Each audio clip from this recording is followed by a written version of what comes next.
Good morning, church. Hey, it's great to be with you. My name's Matt. I'm one of the pastors here, and it's my great privilege to get to spend this time with you. We just heard a greeting from one of our partners. We're doing this in this series, Explore God, in partnership with over 170 churches across the Bay Area. Many of them are praying for us.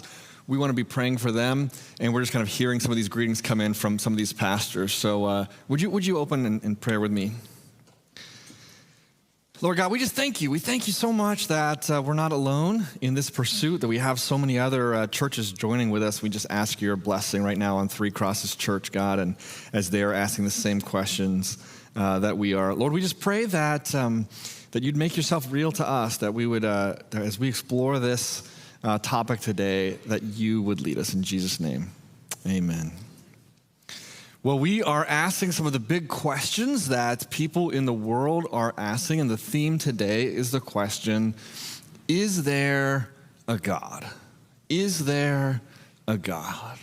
Now, you might infer from the fact that I'm a pastor that I'm going to come out on the side of yes, okay? I am in the pro category, but I also just want you to know that we are creating environments in which safe discussion environments in which you can have a different answer and no one's going to shout at you and say, you're wrong, you can come and just explore this together and just kind of discuss this with other people. So we'll have some opportunities. There's an opportunity right after the service. There's some opportunities throughout the week. Let us know, and we'll help you know how to get connected with those. But we're going to start off with, we have a series of these kind of man-on-the-street type videos in which we're just interviewing kind of random people out there, and their answers to is there a God is going to be all over the map. And I want to just start by seeing that.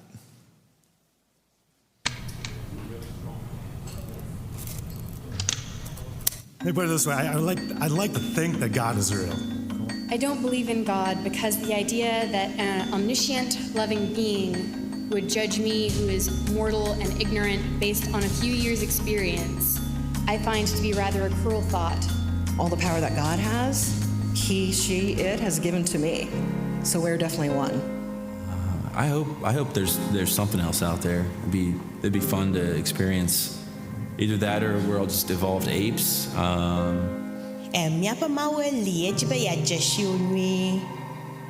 I was raised atheist. I don't believe in a higher power, but I also don't claim to know everything about the world. I don't know. I don't know if there is one. I just pretend, I guess, and hope that there's something else out there.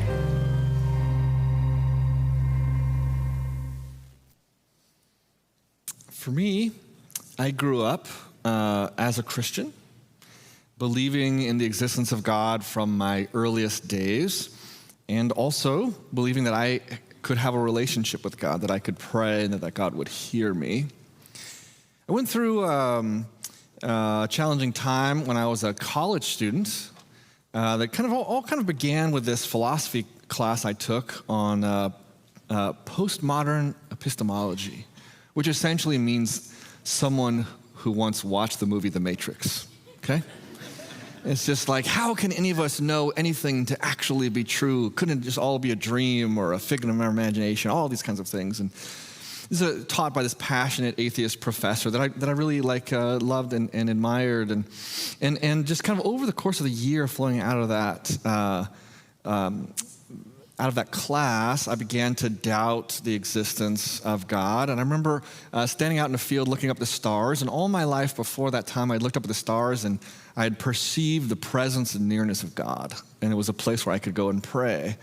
But now when I'd be in that same field looking up at those same stars, I would wonder, is there anything actually out there? Or have I just been pre-programmed to perceive the stars, divinity within them? And I really struggled for a season. I bet that you have had seasons like that too. So I don't know where you're at this morning, whether you believe in God or don't believe in God, or you waffle back and forth between. But we all have these moments. It's also just something that we all think about. Now, national surveys in the United States indicate that between 85 to 90% of Americans believe in a God. 10 to 15% respond, no, they do not believe in God. Now, that doesn't necessarily mean that 85 to 90% believe in the God of the Bible or, a God that you could have a relationship with, but believe there is some higher power out there.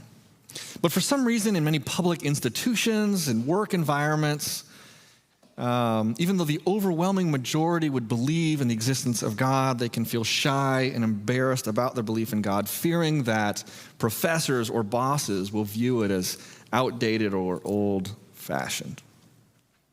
So what I want to do today is I'm going to quote a number of world-class, top-level scientists and scholars who were former atheists but now profess belief in God.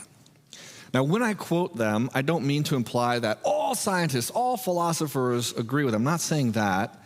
I just want to show you that logic and reason do not need to be obstacles to faith. Because we hear a lot this idea that science and faith are incompatible, and I'm just going to try to show you that's simply not true.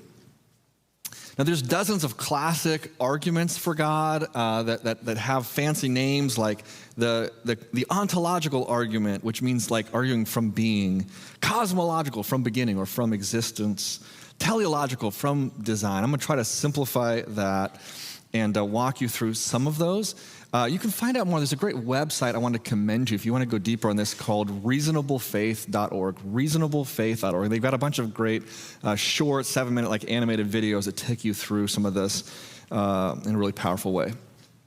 We'll begin with a quote from German Enlightenment philosopher Immanuel Kant, who boiled a lot of this down to just two categories: morality within and the starry hosts above. I want to start with the starry hosts above, or what I'm going to call the clue of creation. And the Bible actually speaks to this and kind of hints at some of these clues that are out there. Now, and again, when I go through this, I'm not going to try to say, hey, this is incontrovertible proof that everyone who looks at this will come to the same conclusion about God. But more answering to a friend of mine who was a Christian, became an atheist, and simply told me, you know what, I just don't find any evidence. And I think that we actually can look at the universe and we actually can find evidence, like a trail of clues that leads us to something. We see this Romans chapter 1, verse 19. Since what may be known about God is plain to them, because God has made it plain to them.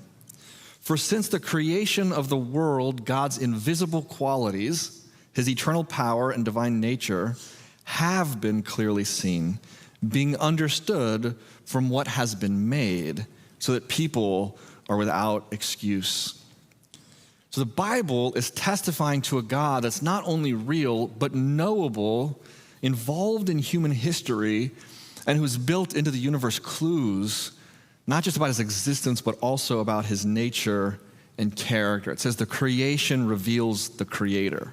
The invisible characteristics of God, what is unseen, is made visible by the visible universe God has made. Similar to the wind. We can't see the wind, but we believe in its existence because we feel it and we see its effects.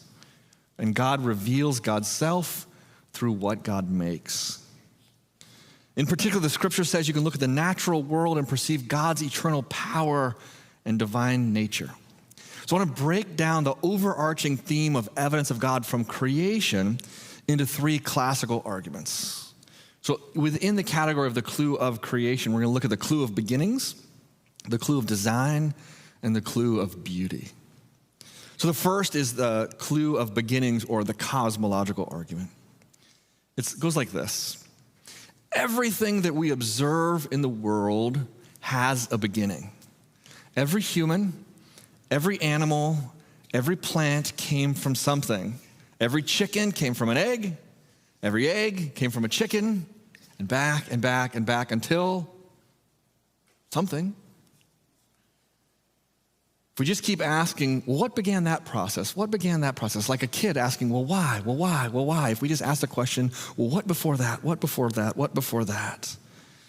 Even if you don't believe in God and you view all of life simply evolving by chance from a one-celled amoeba, you still must ask, well, where did that one-cell amoeba come from?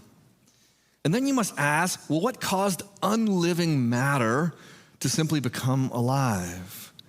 And where did the matter come from? Where did the water and the carbon and the other materials come into being from? And the answer that we often get to that is, well, the Big Bang.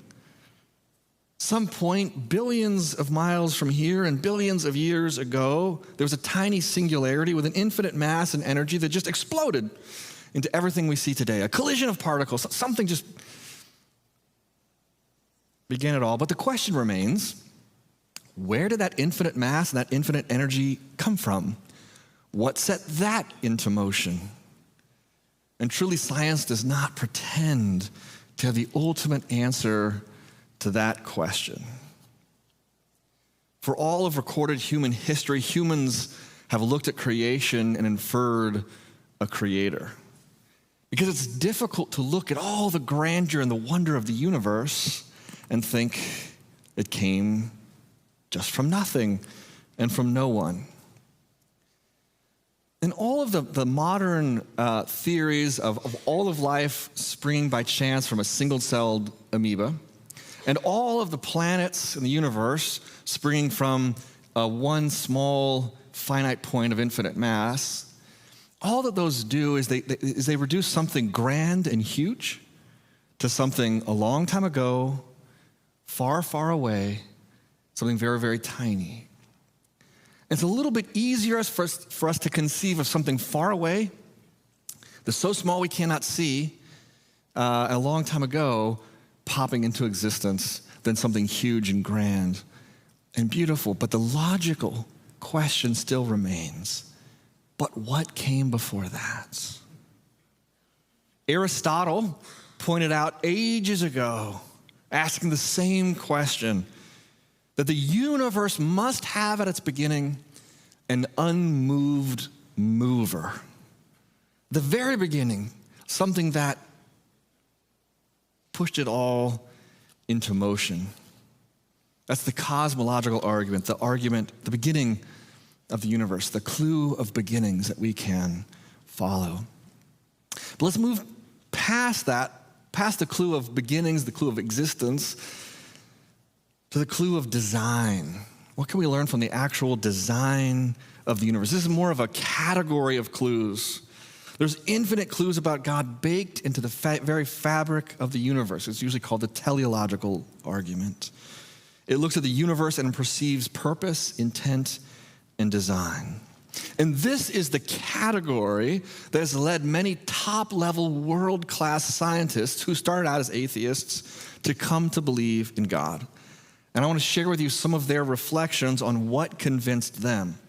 Now, I don't mean to imply that every top-level scientist, every top-level philosopher is going to agree with them or think like them. I'm just trying to persuade you that reason does not need to be in conflict with faith. Start with George Washington Carver. George Washington Carver was an inventor, a scientist. Time magazine called him a genius on the level of Leonardo da Vinci. Well, he became a strong believer, and he said this: I am more and more convinced as I search for truth that no ardent student of nature can behold the lilies of the field or study even the microscopic wonders of a stagnant pool of water and honestly declare himself to be an unbeliever.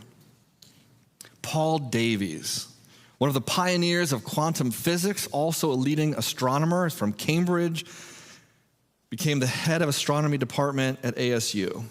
He once said, science has an explanation for everything.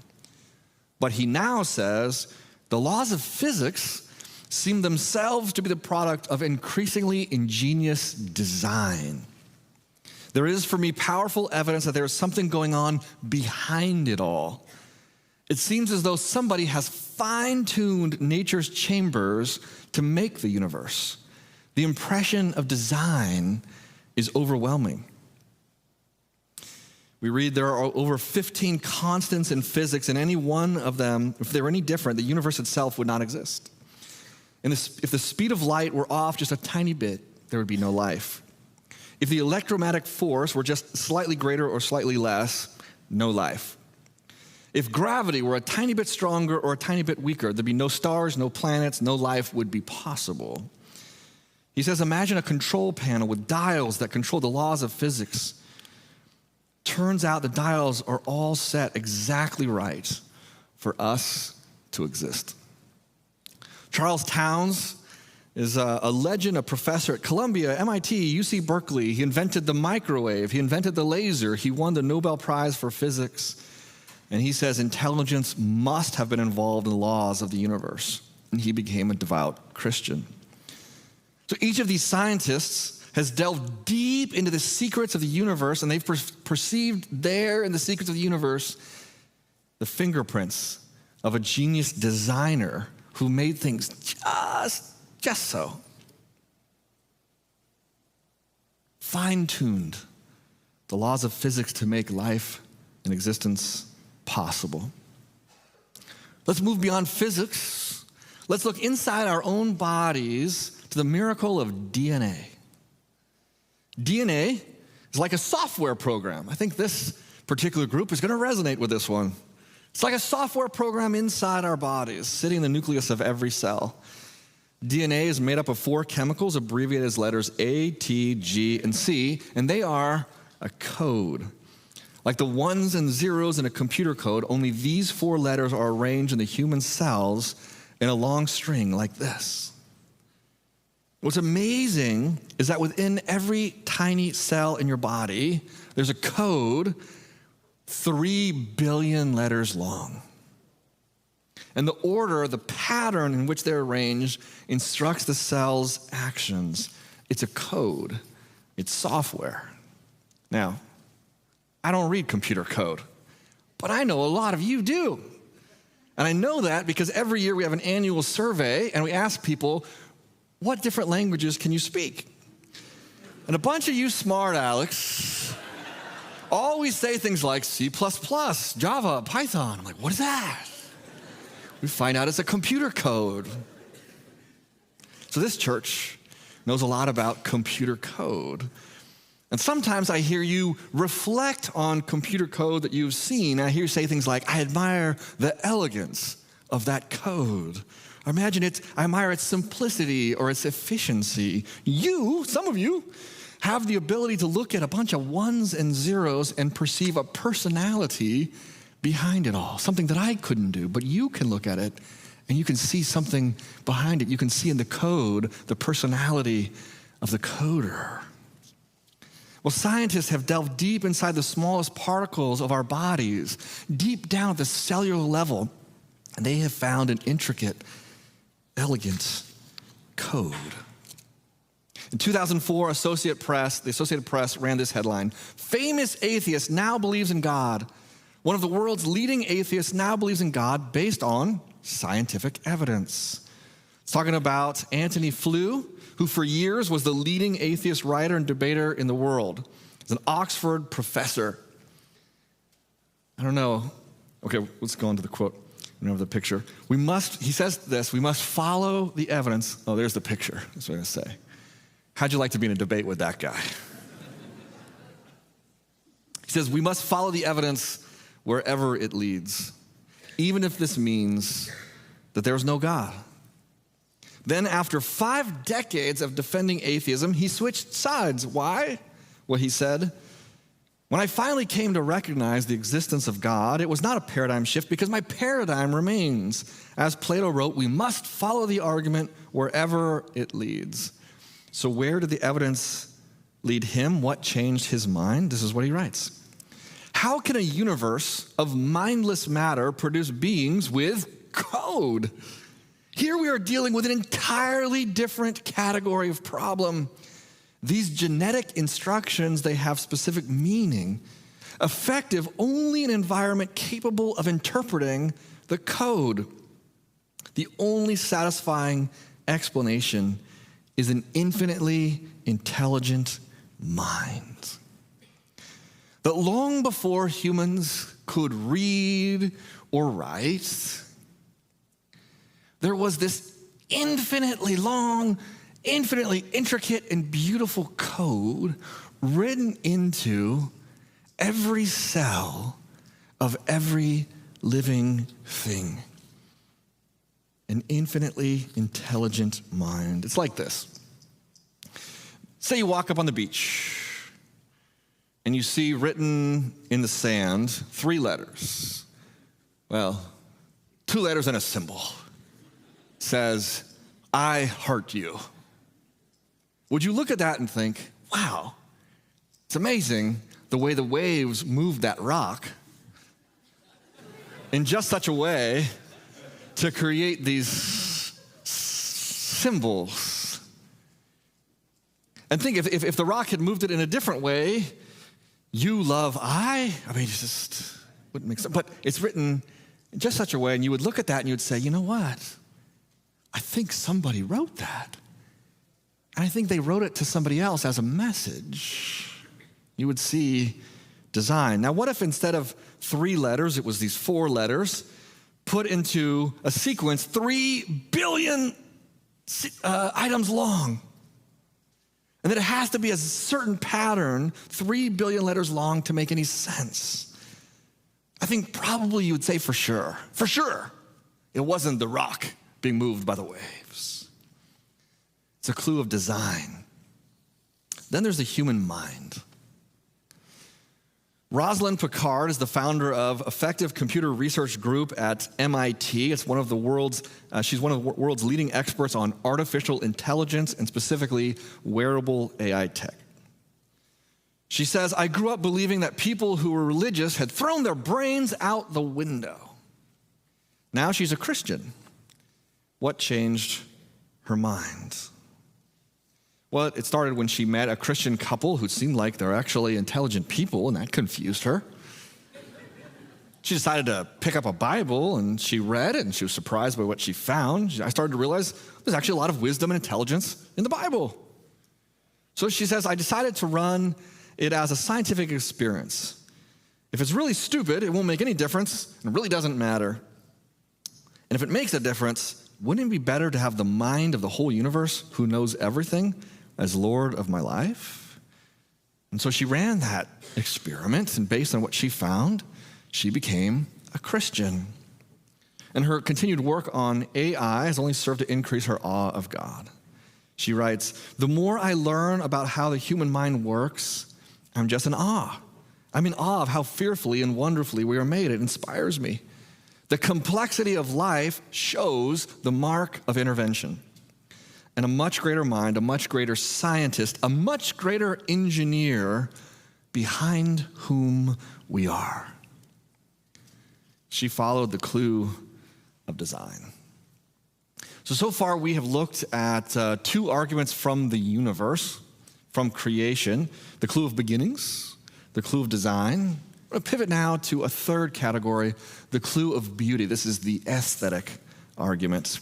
And we see this actually written in Scripture, Psalm 19. The heavens declare the glory of God. The skies proclaim the work of his hands. This is declaring not just the existence of God, but the beauty, the glory, the craftsmanship. Day after day, they, meaning the heavens, declare, they pour forth speech. Night after night, they reveal knowledge. They have no speech, they have no words, no sound is heard from them, and yet their voice goes out to all the earth, their words to the ends of the world. It tells us that the universe is actually a spectacular work of art, a masterpiece that conveys glory. It describes the dazzling universe as though it's speaking to us of the glory of the artist who fashioned it.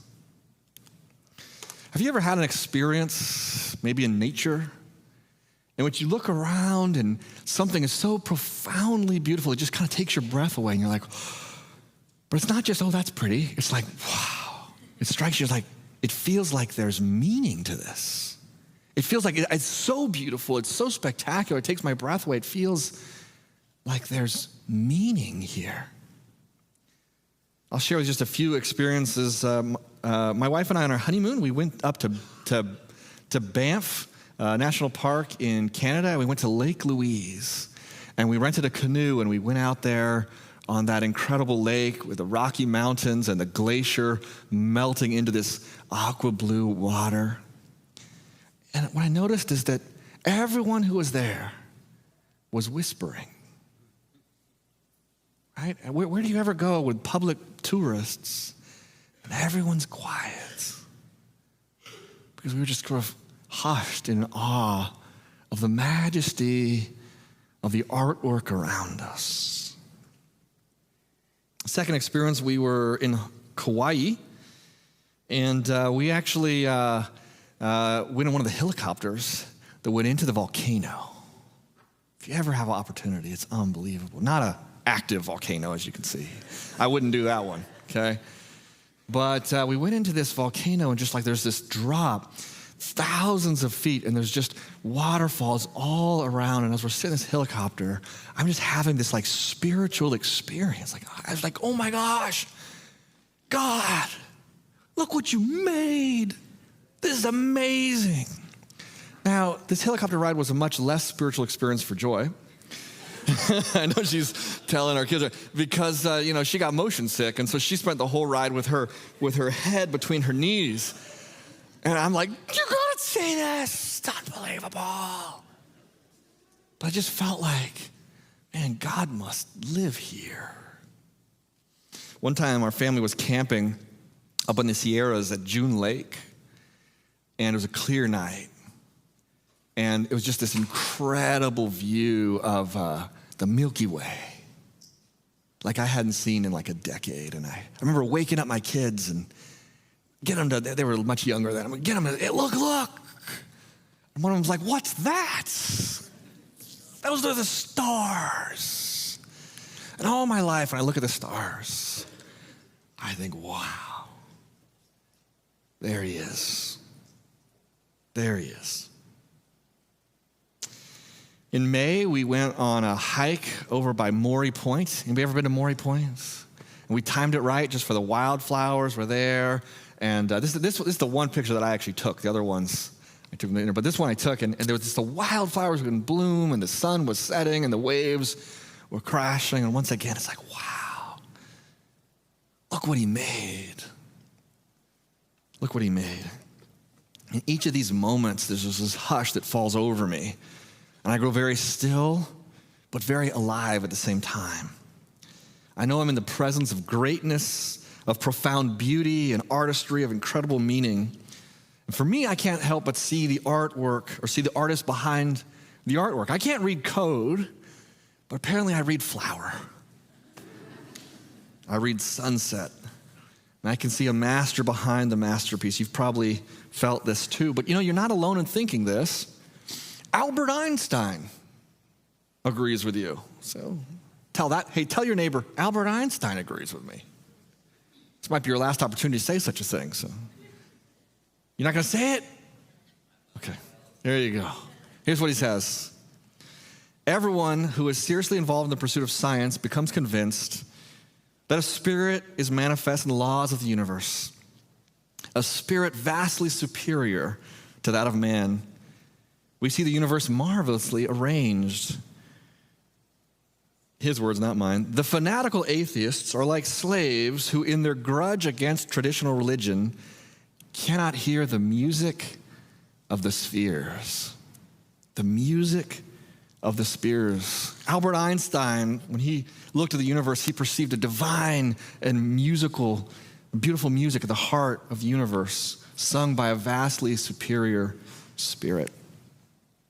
C.S. Lewis, the famous professor and author from Oxford and Cambridge, who was an atheist and who converted to Christianity, he viewed these moments of joy in the presence of the beauty of creation as an awakening the deep spiritual longing within us to connect with the divine. And he writes, creatures are not born with desires unless satisfaction of these desires exist. A baby feels hunger. Well, there's such a thing as food. A duckling wants to swim. Well, there's such a thing as water. Men feel sexual desire. Well, there's such a thing as sex. If I find in myself a desire which no experience in this world can satisfy, the most probable explanation is that I was made for another world. So to review, we've so far explored the clues of creation, the clue of existence, or the clue of beginnings, the clue of design, and the clue of beauty. Well, remember that quote from Immanuel Kant, who summed it all up as morality within and the starry hosts above. We're going to now pivot to the morality within, the clue of morality. Again, this is spoken of in the Bible. Romans chapter 2, verse 14. Indeed, when the Gentiles, meaning the non-Jewish people, who do not have the law, do by nature things required by the law, it's referring to the Jewish law of the Torah, they are a law for themselves, even though they do not have the law. They show that the requirements of the law are actually written on their hearts, their consciences also bearing witness, and their thoughts sometimes accusing them and at other times defending them. It's speaking to that innate moral code that we have within us, this belief in right and wrong. Speaking of morality that cuts across culture and time and space. Humans have an innate belief in right and wrong. We have consciences that convict us of guilt and move us toward noble action. Now, does that mean every human obeys their conscience? Definitely not. Definitely not. In fact, the problem of pain and suffering, of injustice, is actually going to be a topic we're going to look at next week. But the point is simply this: we as humans believe in such a thing as right and wrong. I'm actually currently coaching 2 football teams. I've sort of pivoted from soccer to football. I'm coaching my son in a boys tackle football team in Fremont. I'm coaching my daughter. I'm the Milpitas High School girls football coach. Did you know that? Along with Troy. Thank you. Well, yeah, you can applaud it if we're successful. Okay. I also, as you know, I love to watch football. Now, one thing I've learned from all of that experience with football is you cannot have a football game without arguing with referees. I've never seen a football game without that. People on our sideline scream and shout that the other team stepped out of bounds. And the other team is shouting, no, they stayed in bounds. And the referee's in the middle making a ruling about who was right. The moments can be quite tense. But you know, in all those moments, all my years with football, with 2 angry teams always arguing, did the person step out of bounds? You know what I've never heard someone say? Bounds don't exist.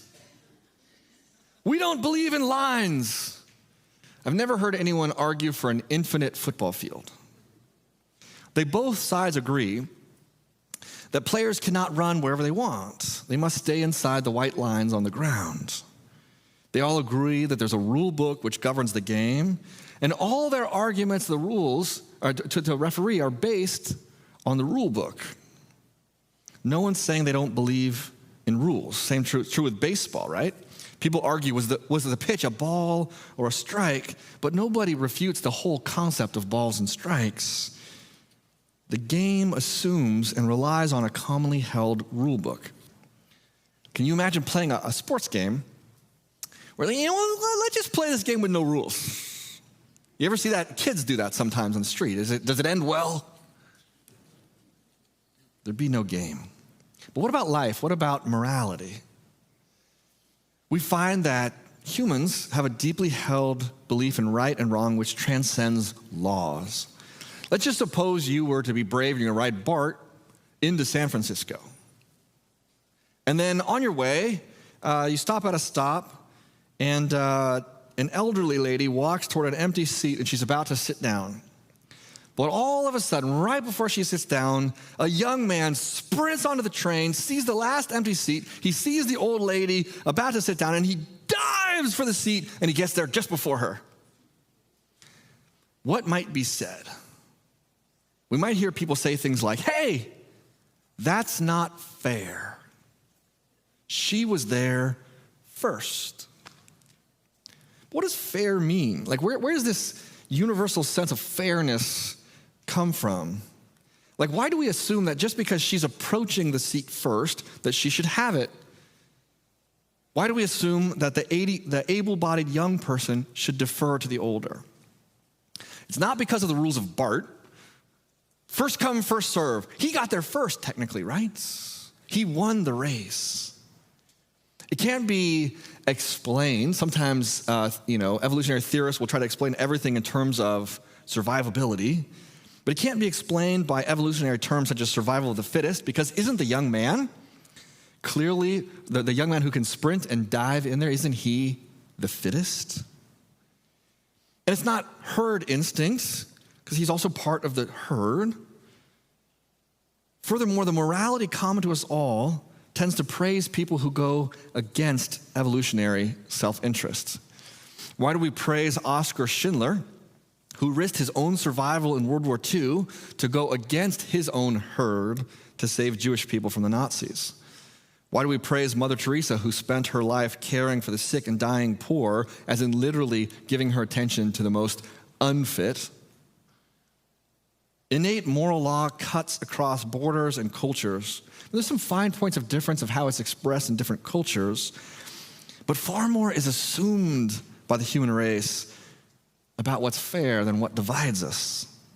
We have different interpretations of who got in the line first, but we all agree that the person in the front of the line should be next. On June 18th, 2012, well-known popular atheistic blogger Leah Libresco put out a blog titled, "This is my last post for the Patheos Atheist Portal." She was no longer writing for the Atheist Portal because she was no longer an atheist. In fact, she'd become a Christian. This clue of morality is what Leah Libresco said convinced her.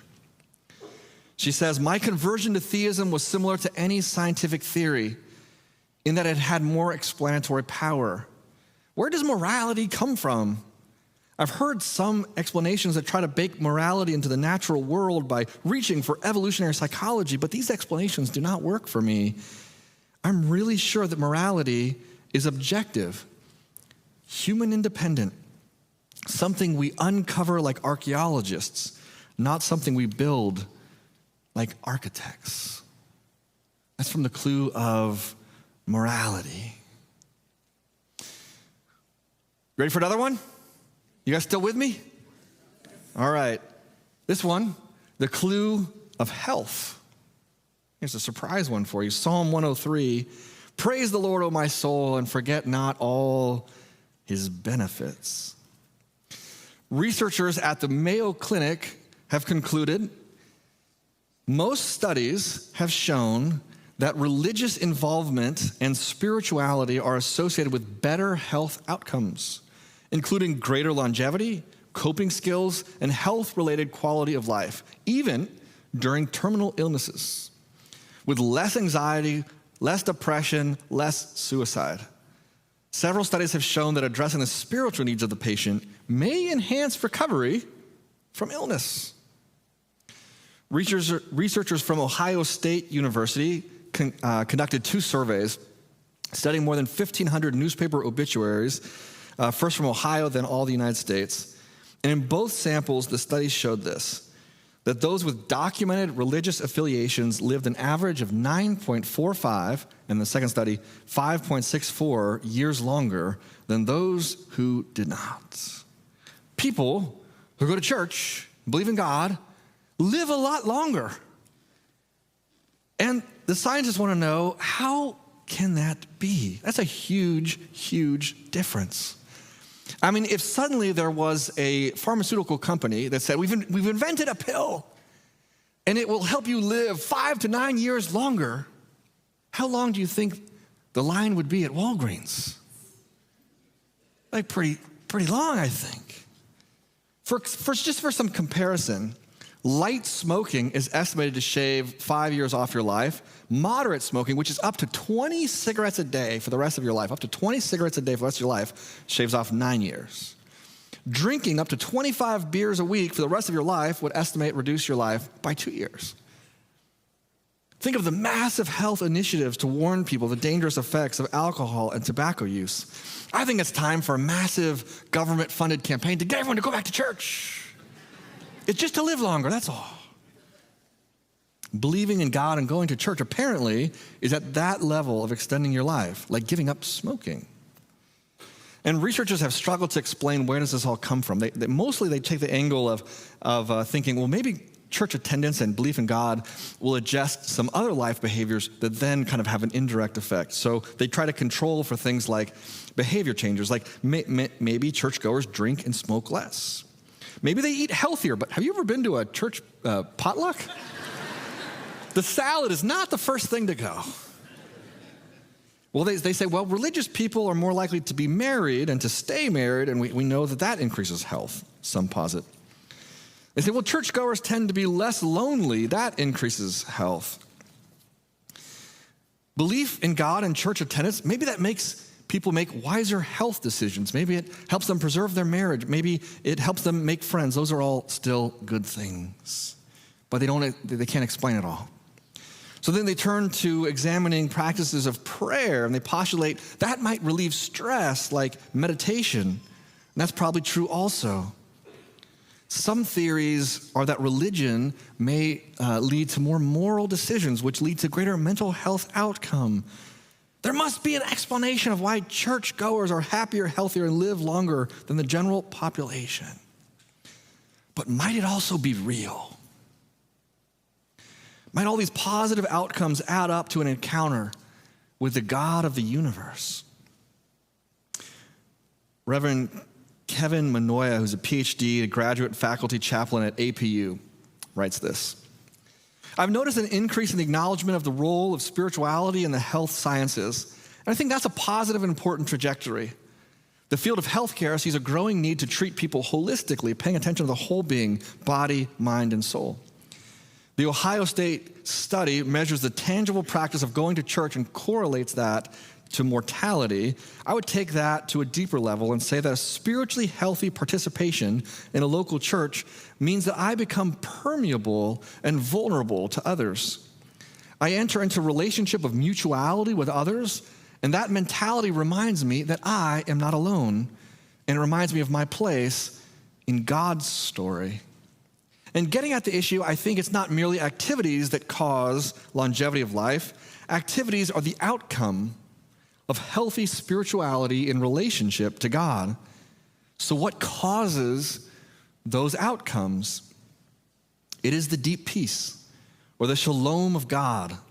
Those practices, prayer, volunteer work, meditation, church attendance, are evidence of a healthy, integrated, and balanced life.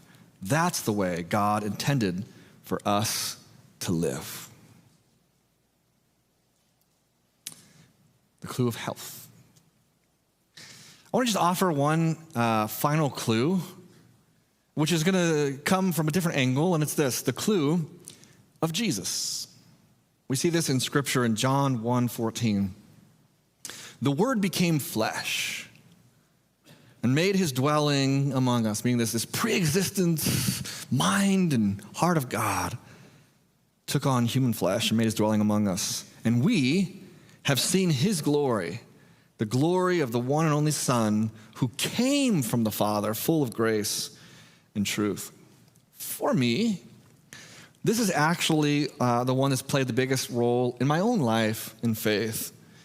When I read the pages of the gospel, specifically within the books of the Bible, Matthew, Mark, Luke, and John, which tell the story of Jesus' life, I find the person of Jesus so incredibly compelling. When I read about Jesus bending down on the ground, taking on the role of the servant, and washing his disciples' feet, I feel that doesn't feel like humanity. That feels like something above humanity. When Jesus walked toward the leper that no one was willing to touch, and he embraced him and then healed him, I think, well, that feels like something beyond. When Jesus loved and prayed for the people who were murdering him while they were killing and torturing him, he was praying and blessing them. I think, wow, there's something There's something there. I stand in awe of Jesus in particular. I see in Jesus something that transcends humanity and shakes the earth. I see the divine presence that I search for in the stars in the person of Jesus. Someone who kind of pulled all of these clues together and it made an impact on their life is Francis Collins. Francis Collins was the director of the Human Genome Project, director of the National Institute of Health, one of the world's leading scientists. Write this: I went to Yale, got a PhD in quantum mechanics, no big deal. Became an atheist, and a fairly obnoxious one at that. But then I went to medical school, and I saw patients with personal faith and how that comforted them and gave them peace, and I was puzzled by that. He sees the impact on people and on their health. He's puzzled by that. I realized that as a scientist, I've never taken the time to look at the evidence for and against belief. And I was surprised to discover that faith and reason were not actually separate. And then I read the Bible, encountered the person of Jesus Christ, this remarkable figure who clearly was different from any other figure in history. My moment of commitment came one autumn day while I was hiking in the Cascade Mountains. You see how all these clues come together in his life. And it was a beautiful afternoon. The remarkable beauty of the creation was overwhelming, and I could no longer resist. I fell on my knees and asked Christ to be my Savior. My days of willful blindness toward God were gone. The search was over. What about you? Where are you at? Where do these clues lead you? Are you in a position of willful ignorance? I don't want to know about God because it might impact my life. Or are you in a place of searching where you're like, I want to know. I want to have an honest look. Like, where do these trails of evidence lead? Where are you now? I want to give you the same challenge that I gave last week. I wonder if I could prompt you to make a little gamble, a little risk. Would you try praying this week? It's an easy thing to do. You don't even have to close your eyes or fold your hands, though many people do. You can just look up at the heavens and just simply speak out to that God that you're not sure if God's there. Just try talking to God. Try saying something like this: God, if you're there, if you're real, would you make yourself real to me? Would you show me you? And then, after you prayed, start looking for God. Start seeking God. Start responding to God. Maybe try saying thank you to God for some blessing in your life. Maybe try looking at something beautiful in the universe and say, wow, God, that's beautiful. Good job.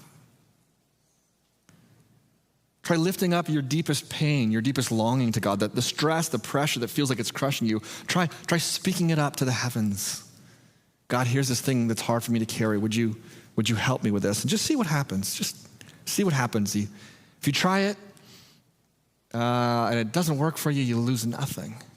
But you have the possibility of an encounter with a God of the universe who created you because he wanted you to exist. And he wants to know you and love you and walk with you in this life and then welcome you to his side for all eternity. Would you pray with me? Lord, we just thank you for you. We thank you for life. Lord, would you make yourself real to each person in this room? Lord, for the person in this room who doesn't know if you're there, we just pray you'd give them a clarity to see you. In Jesus' name, amen. It's just a joy to have you. And I hope that you'll meet someone today and shake a hand and get to know somebody. It's a great place to do that. And there's coffee. There's coffee over there. We just love to have you fellowship with each other. I have a few invitations to close. First, come back next week. I went through some arguments for God. Next week, we're going to handle one of the biggest arguments against God, which is the question, well, if there is a God, why is the world so messed up? Why is there so much pain and suffering? We're going to address that question next week, and we'd love to have you with us. If you'd like to go deeper on some of the things that I shared with you today, check out a website called reasonablefaith.com. I think that you'll enjoy it. A few other invitations. If you'd like prayer, we do that for anyone, anything that's going on. Maybe you might not even meet someone who prays, but you want to kind of see what that's like. Or you are, but you'd like someone to pray for you. We have people over here ready to pray for you. Just come over here where Dave's holding that sign and just say, hey, here's the thing. You can pray for me, and they would love to listen to that. They'll pray for you and hold it in confidence. Over here, where Sue's holding up the sign, Intro to Christ Community, this is for maybe you're new here, you don't know much about the church. Well, I would love to meet you. I'd love to know your name. I'd love to introduce myself. I'd love to just kind of share with you, we do like this little thing called 7-minute meeting. We'll just share with you, here's kind of the core values of our church, and just love to learn about you, have any questions that you have. So anybody that wants to do that, I'll be right over there. And then a third group that you can just gather right here is anyone who wants to discuss what we've just been talking about, discuss the question, is there a God? And you don't have to come from the same perspective as me. You might come and say, I don't think there is one. Here's why. That's totally okay, and that's welcome. Then Todd, Kihun, and Norman, they're going to be right here. And then for anyone who wants to gather that, you just kind of meet up here, and then you'll head over to a room right next door to have that discussion. And so just invited to all of those things. Now I want to speak a benediction over you. It's a blessing. It's like a prayer, but it's inviting God to bless you this week.